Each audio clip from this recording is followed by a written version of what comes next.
ಇಂದೇ ಡೌನ್ಲೋಡ್ ಮಾಡಿ ಮತ್ತು ನಿಮ್ಮ ನೆಚ್ಚಿನ ಶೋಗಳನ್ನು ಆನಂದಿಸಿ.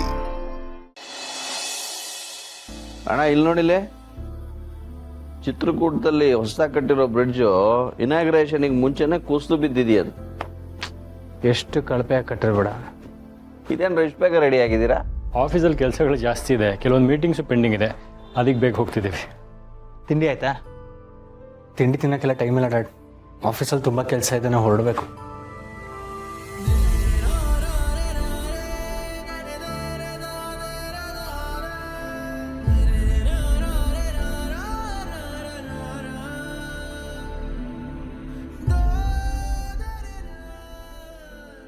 ದುಡಿಬೇಕು ನಿಜ, ಆದರೆ ಊಟ ತಿಂಡಿ ಬಿಟ್ಟು ಕೆಲಸ ಮಾಡೋದಲ್ಲ. ಈಗ ತಿಂಡಿ ರೆಡಿ ಇದೆ, ತಿನ್ಕೊಂಡು ಆಮೇಲೆ ಆಫೀಸ್ಗೆ ಹೋಗಿ. ರಾಧಮ್ಮ ಅವರೇ, ನಾವು ಆಫೀಸಲ್ಲಿ ತಿನ್ಕೋತೀವಿ. ಹಾಗೆ ಮಾಡಬಾರ್ದು. ಬಂದೇ ಇರಿ, ಒಂದು ನಿಮಿಷ.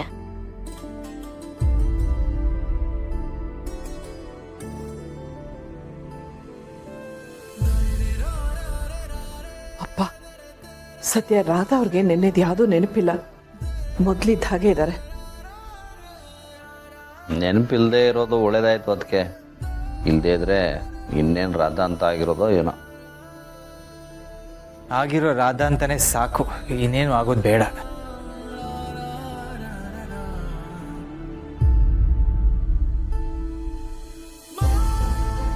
ಮಕ್ಕಳೇ, ಇದರಲ್ಲಿ ತಿಂಡಿ ಪ್ಯಾಕ್ ಮಾಡಿದ್ದೀನಿ, ಆಫೀಸಲ್ಲಿ ತಿನ್ನಿ ಆಯಿತಾ?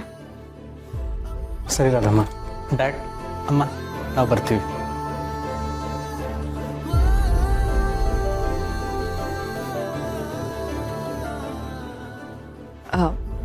ರಾಧಾ ಅವರೇ, ಹೇಗಿದ್ದೀರಾ? ಯಾಕೆ ಹಾಗೆ ಕೇಳ್ತಿದ್ರಿ ತುಳಸಿ ಅವರೇ? ನನಗೇನಾಗಿದೆ? ಚೆನ್ನಾಗೇ ಇದ್ದೀನಲ್ಲ. ಏನಿಲ್ಲ, ಹಾಗೆ ಸುಮ್ಮನೆ ಕೇಳಿದೆ. ಮಾಧವ ಅವರೇ, ನಂಗೆ ಚಿತ್ರ ಬಿಡ್ಸೋಕ್ಕೆ ಪೇಪರು, ಕಲರ್ ಪೆನ್ಸಿಲ್ಸು ಎಲ್ಲ ತಂದುಕೊಡ್ತೀರಾ? ತುಂಬ ದಿನ ಆಗಿದೆ ಚಿತ್ರ ಬಿಡಿಸ್ದೆ, ಏನಾದರೂ ಬಿಡಿಸ್ಬೇಕು ಅಂತ ಅನ್ನಿಸ್ತಾ ಇದೆ. ಸರಿ ರಾಧಾ ಅವರೇ, ತಂದು ಕೊಡ್ತೀವಿ.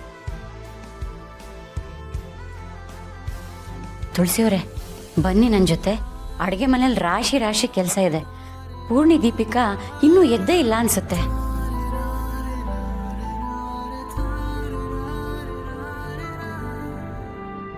ರಾಧಾ ಅವ್ರಿಗೆ ನೆನ್ನೆ ನಡೆದಿದ್ದು ಯಾವುದೂ ನೆನಪಿಲ್ಲ ಅನ್ಸುತ್ತೆ.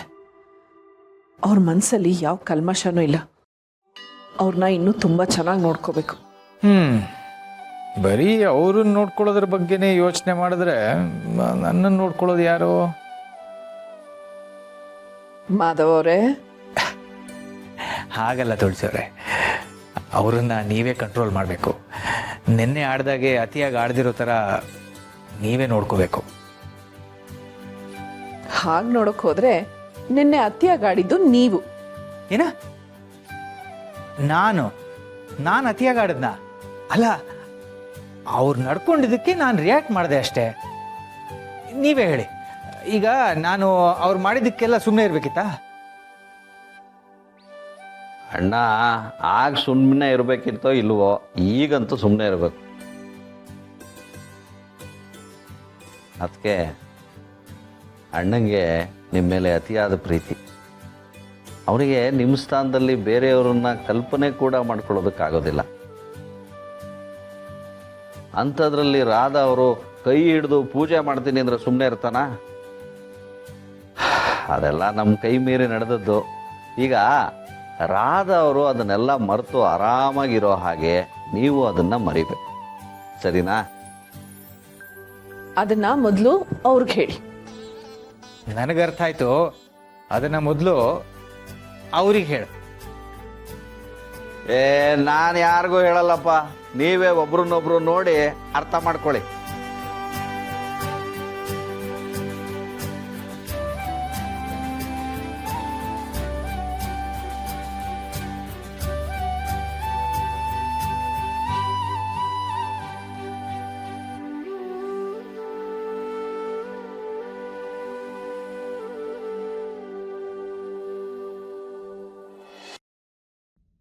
ನಾನೇ ಮಾಧವ ಅವ್ರ ಹೆಂಡತಿ. ನಮ್ಮಿಬ್ಬರನ್ನ ಒಟ್ಟಿಗೆ ನೋಡಿದ್ರೆ ಲಕ್ಷ್ಮೀನಾರಾಯಣನ್ ನೋಡ್ದಂಗೆ ಆಗತ್ತೆ ಅಂತ ಹೇಳಿದ್ರಲ್ವಾ, ನಾನೇ ಇವ್ರ ಲಕ್ಷ್ಮಿ. ಏನಾಗಬೇಕಾಗಿತ್ತು ಹೇಳಿ? ಇದೇನು ಮೇಡಮ್ ತಮಾಷೆ ಮಾಡ್ತಾ ಇದ್ದೀರಾ? ನಾನು ಹೇಳ್ತಾ ಇರೋದು ಅವ್ರನ್ನ.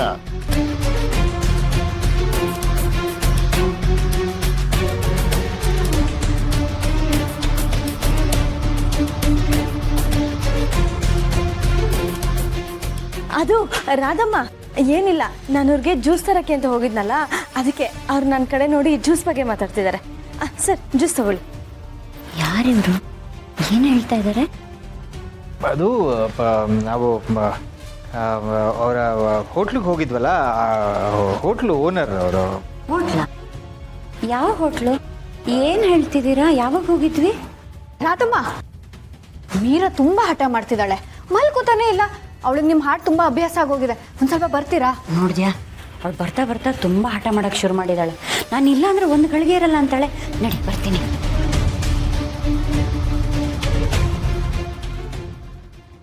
ತುಳಸಿಯವರೇ, ಬನ್ನಿ.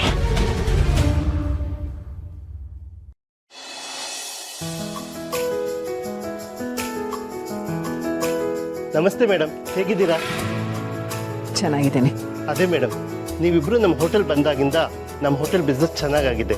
ಅದಕ್ಕೆ ನಿಮ್ಮಿಬ್ಬರನ್ನ ಭೇಟಿ ಮಾಡಿ ಗಿಫ್ಟ್ ಕೊಟ್ಟು ಹೋಗೋಣ ಅಂತ ಬಂದೆ.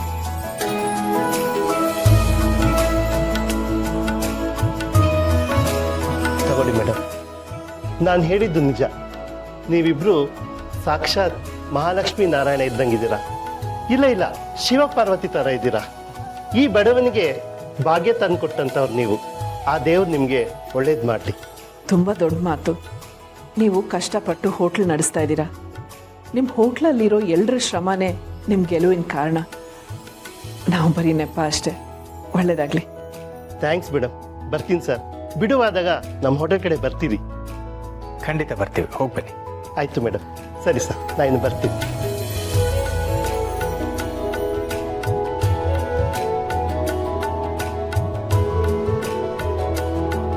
ಸದ್ಯ ರಾಧಾ ಅವರು ಅವ್ರ ಹತ್ರ ಏನು ಮಾತಾಡ್ಬಿಡ್ತಾರೋ ಅಂತ ಹೆದರಿಕೆ ಆಗಿತ್ತು. ಯಾವ ಏಡೋಟು ಆಗಲಿಲ್ಲ. ನನ್ನ ಸೊಸೆ ಅಂದರು ಜಾಣೆಯರು. ಅಕ್ಕ ತಂಗಿ ಇಬ್ಬರು ಸೇರಿ ತುಂಬ ಚೆನ್ನಾಗಿ ನಿಭಾಯಿಸಿದ್ರು. ಆದರೂ ತುಂಬ ದಿನ ಹೀಗೆ ಇರೋದು ಕಷ್ಟ ಆಗುತ್ತೆ ತುಳಸಿಯವರೇ. ದಯವಿಟ್ಟು ನೀವು ಮನಸ್ಸು ಮಾಡಿ ಅವ್ರಿಗೆ ಒಳ್ಳೆ ಟ್ರೀಟ್ಮೆಂಟ್ ಕೊಡ್ಸೋಣ.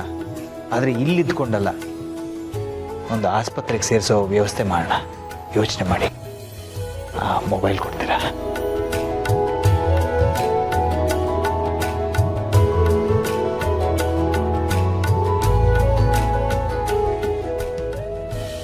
ಮಾವ ಹೇಳಿದ್ರಲ್ಲೂ ಅರ್ಥ ಇದೆ. ದಯವಿಟ್ಟು ನೀವು ಅವ್ರು ಹೇಳಿದ್ರ ಬಗ್ಗೆ ಸ್ವಲ್ಪ ಯೋಚನೆ ಮಾಡಿ.